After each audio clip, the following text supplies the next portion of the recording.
There are a lot of things that go into getting a good quality wildlife shot. And in this video, I'm going to give you 5 quick tips that will hopefully help improve your wildlife photography skills while out in the field.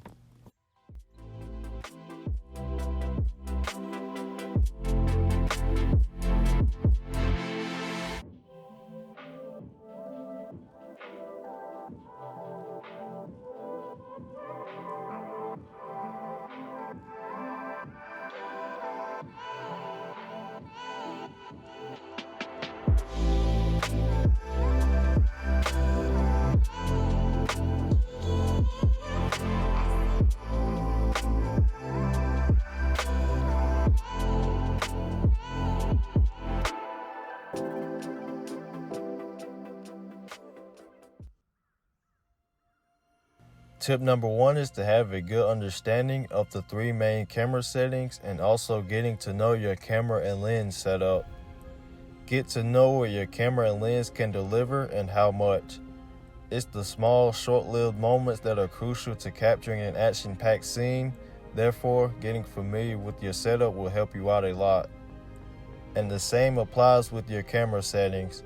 Having a good understanding of them will help you tremendously when you are out taking photos, because once you understand how they work, you will be able to make those quick adjustments if needed while you are trying to photograph a subject. Most moments with a wildlife animal are very brief, so being able to make those quick adjustments on the fly will give you a much better chance at capturing the right moment.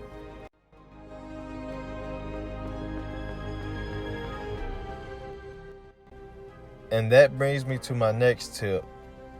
Easily the most important setting out of the 3 is your shutter speed. When shooting wildlife, majority of the time you will want to shoot with a fast shutter speed to freeze any possible movement from your subject and your camera. Most animals you come across will constantly be moving around or just making some kind of movement, so it's important to have a fast shutter speed to freeze those movements and come away with sharp images. A shutter speed I recommend starting at is 1/400th of a second, but some situations will require you to up your speed or lower it, such as trying to capture photos of a bird that's constantly moving or a low light situation. For active subjects that won't stop moving, I recommend shooting no slower than 1/800th of a second. And for low light situations, when you have to slow down your shutter speed, I recommend using a tripod, monopod, or just use something around you for extra stability.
Tip number 3 is to pay attention to your backgrounds.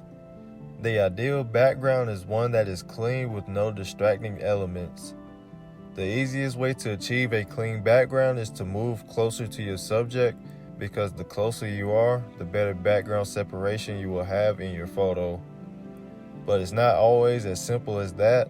Some situations will require you to move around and try a different angle to photograph your subject because of a large object in the background, such as a tree. Doing this will usually help avoid distracting elements in your photos. My last tip for backgrounds is, if your subject is on the ground, then don't be afraid to get on the ground to get the shot. Shooting an animal that's on the ground while standing up will most of the time result in very boring and basic photos. Getting that low angle shot will be much more appealing with a better background.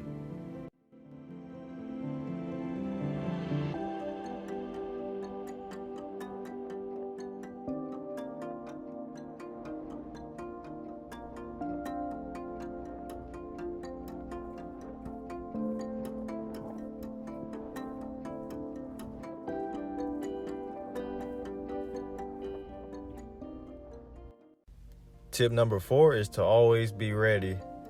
What I mean by this is to always have your camera ready and to always pay attention to your surroundings. This can be very crucial to getting a good shot because a lot of encounters will be completely unexpected, such as a bird landing in a great spot right in front of you. I can't tell you how many moments that I've missed out on because either I wasn't paying attention or I just wasn't ready at that moment. Being prepared for unexpected moments like that will give you a much better chance of getting some quality shots.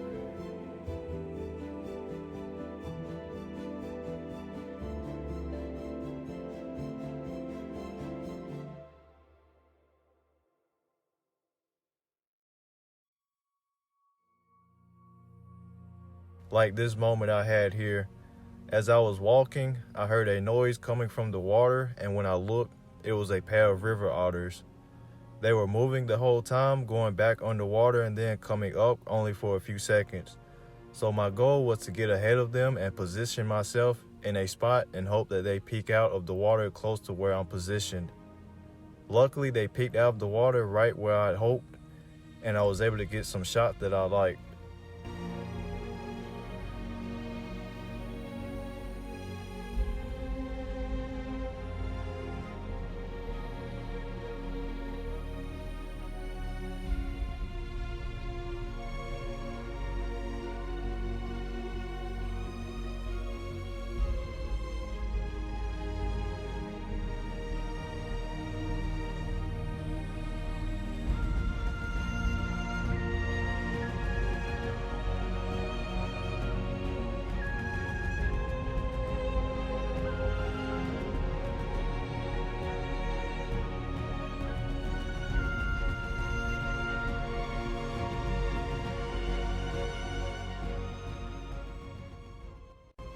My last tip is to be persistent and patient.